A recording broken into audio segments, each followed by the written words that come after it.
Sunday ശാലോമിലേക്ക് സ്വാഗതം. ഞാൻ Jose John Mallikassery.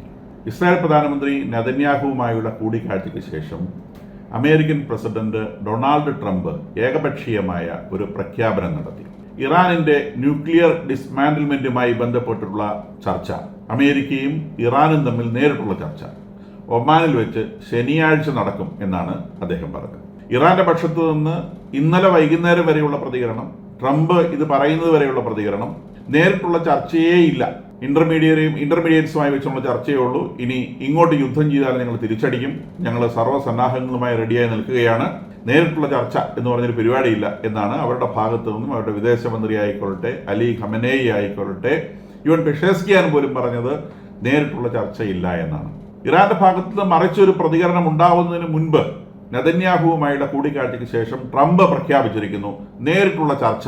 സമയവും അദ്ദേഹം നിശ്ചയിച്ചു, സ്ഥലവും അദ്ദേഹം നിശ്ചയിച്ചു. സമയം ശനിയാഴ്ച, സ്ഥലം ഒമാൻ. ഇപ്പൊ പിന്നീട് ഇറാന്റെ പ്രതികരണം ചോദിച്ചപ്പം അബ്ബാസ് അരാക്ചി പറഞ്ഞത്, ഇറാന്റെ വിദേശകാര്യമന്ത്രി അബ്ബാസ് അരാക്ചി പറഞ്ഞത് ചർച്ച ചെയ്യാം, പിന്നെ ഇൻഡയറക്റ്റ് ടോക്കാണ്, അദ്ദേഹത്തിന് തന്നെ നല്ലൊരു ഉറപ്പില്ല. ഇപ്പൊ ഇവിടെ സംഭവിച്ചിട്ടുള്ളത് ശനിയാഴ്ച ഒരു ഡെഡ്ലൈനാണ്.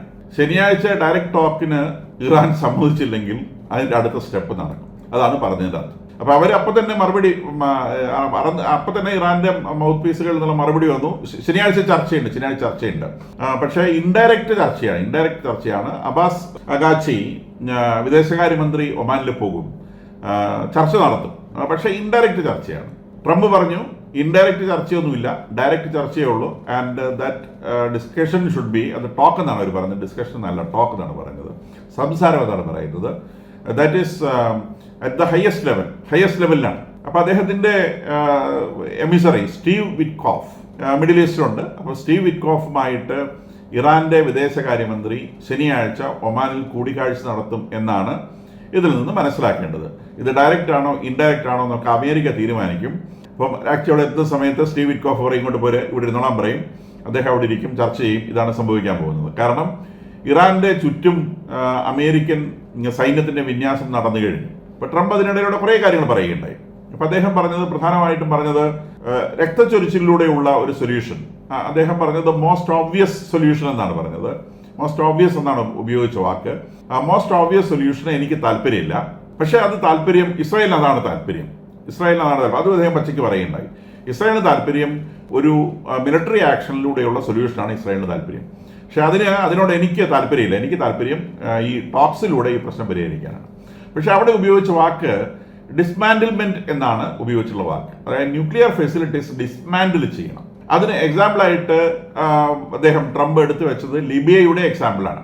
ലിബിയ 2003 ലിബിയക്ക് biological, chemical as well as nuclear വെപ്പൺസിന്റെ ഫെസിലിറ്റീസ് അവർ റെഡിയാക്കിയിരുന്നു. ഗദ്ദാഫിയെ നാട്ടുകാരെ കൊണ്ട് തല്ലിക്കൊല്ലിച്ചതിന് ശേഷം അമേരിക്കയുടെ സൂപ്പർവിഷനിൽ തന്നെ അവരുടെ ന്യൂക്ലിയർ ഫെസിലിറ്റീസ് ബ്ലോ ഓഫ് ചെയ്യുകയാണ്, പൊട്ടിത്തെറിപ്പിച്ച് കളയുകയാണ്. അപ്പൊ ട്രംപ് പറഞ്ഞത് അതുപോലെ ഡിസ്മാൻഡിൽ ചെയ്യണം. ഡിസ്മാൻഡിൽമെന്റ് എന്നാണ് ഉപയോഗിച്ചുള്ള വാക്ക്, ഡിസാമമെന്റ് എന്നുള്ള വാക്കല്ല. ഈ ന്യൂക്ലിയർ ഫ്യൂവൽസ് മുഴുവൻ ഒഴിവാക്കിയിട്ട് അവര് അതിൽ നിന്ന് ഒഴിവാക്കിയല്ല, ഇവരുടെ ഈ ഇൻഫ്രാസ്ട്രക്ചർ എന്താണോ അവരുണ്ടാക്കി വെച്ചിട്ടുള്ളത്, ആ ഉണ്ടാക്കി വെച്ചിട്ടുള്ള ഇൻഫ്രാസ്ട്രക്ചർ, ഈ ന്യൂക്ലിയർ ബോംബ്, അറ്റോമിക് ബോംബുകൾ ഉണ്ടാക്കാൻ വേണ്ടി അവരുണ്ടാക്കി വെച്ചിട്ടുള്ള ഇൻഫ്രാസ്ട്രക്ചർ പൂർണ്ണമായിട്ടും തകർത്ത് കളയണം എന്നുള്ളതാണ് ഡിമാൻഡായിട്ട് പറഞ്ഞിട്ടുള്ളത്. അതിന് ലിബിയയാണ് മോഡലായിട്ട് പറഞ്ഞിട്ടുള്ളത്. 2003 ലിബിയയിൽ ചെയ്തതുപോലെ പരിപൂർണമായിട്ടും ഇത് നശിപ്പിച്ചു കളയണം. ഇസ്രായേൽ പ്രധാനമന്ത്രി നെതന്യാഹുവും ഇതേ കാര്യം തന്നെ ലിബിയ മോഡൽ എന്ന് പറഞ്ഞിട്ടുണ്ട്. അപ്പൊ അതിനിടയിലൂടെ അരാക്ചി ഇറാനിൽ പറഞ്ഞ ലിബിയ മോഡൽ ഒന്നും ഇവിടെ നടക്കൂല, ഞങ്ങളുടെ ന്യൂക്ലിയർ സൈറ്റുകളൊന്നും ഞങ്ങൾ സമാധാനത്തിന് വേണ്ടി മാത്രമാണ് ന്യൂക്ലിയർ റിസർച്ചുകൾ നടത്തുന്നത്, അതിൽ ഞങ്ങൾ പിന്തിരിയാൻ തയ്യാറല്ല എന്ന മട്ടിലുള്ളൊരു സംസാരമാണ് ഇറാന്റെ ഭാഗത്ത് ഉണ്ടായിട്ടുള്ളത്. ഇപ്പൊ ഇവിടെ നേരിട്ടുള്ള ടോക്ക് എന്നതുകൊണ്ട് ഉദ്ദേശിക്കുന്നത് അമേരിക്ക ചില കാര്യങ്ങൾ നേരിട്ട് അങ്ങോട്ട് പറയും, പറയുന്ന കാര്യങ്ങൾ ഇറാൻ ചെയ്യേണ്ടി വരും. അതുകൊണ്ടാണ് ഇറാൻ ഈ നേരിട്ടുള്ള എന്നതിനെ സംബന്ധിച്ച് ഇറാൻ മടുപ്പ് പറയുന്നത്. ഇപ്പൊ ഇനി ചർച്ച വിജയകരമായില്ലെങ്കിൽ, if the talks were not successful, Iran will be in great danger. ഇതാണ് ട്രംപ് പറഞ്ഞിട്ടുള്ള വേറൊരു സെന്റൻസ്. അതായത് ചർച്ചകൾ വിജയകരമല്ല എന്നുണ്ടെങ്കിൽ ഇറാൻ വലിയ അപകടത്തിലായിരിക്കും. Definitely there will be military action എന്നുള്ളതാണ്. അപ്പോൾ ഇത് വലിച്ചു നീട്ടിക്കൊണ്ടു പോകാൻ എന്തായാലും അമേരിക്ക താല്പര്യപ്പെടുന്നില്ല. ഇസ്രായേലിന്റെ താല്പര്യം അദ്ദേഹം പറഞ്ഞു, ഇസ്രായേലിന്റെ താല്പര്യം ഒരു മിലിറ്ററി ഓപ്ഷനാണ്. അപ്പോൾ അത് അവർ തമ്മിലുള്ള ചർച്ചയിൽ ആ മിലിറ്ററി ഓപ്ഷന് മിക്കവാറും ഒരു ഡേറ്റ് തീരുമാനിച്ചിട്ടുണ്ടാവും. Most probably it will be Saturday. അപ്പോൾ അതാണ് സാറ്റർഡേ ചർച്ച നടക്കുമെന്ന് പറഞ്ഞത്. അപ്പോൾ അതുകൊണ്ട് ഇറാനോട് ഇൻഡയറക്റ്റ് ടോക്കാണോ ഡയറക്റ്റ് ടോക്കാണോ എന്ന് അദ്ദേഹം ചോദിച്ചിട്ടില്ല. ഇറാനോട് അദ്ദേഹം ലോകത്തോട് പറഞ്ഞിട്ടുള്ളത് ശനിയാഴ്ച ഇറാനുമായി ഡയറക്റ്റ് ടോക്ക് നടക്കും എന്നാണ്.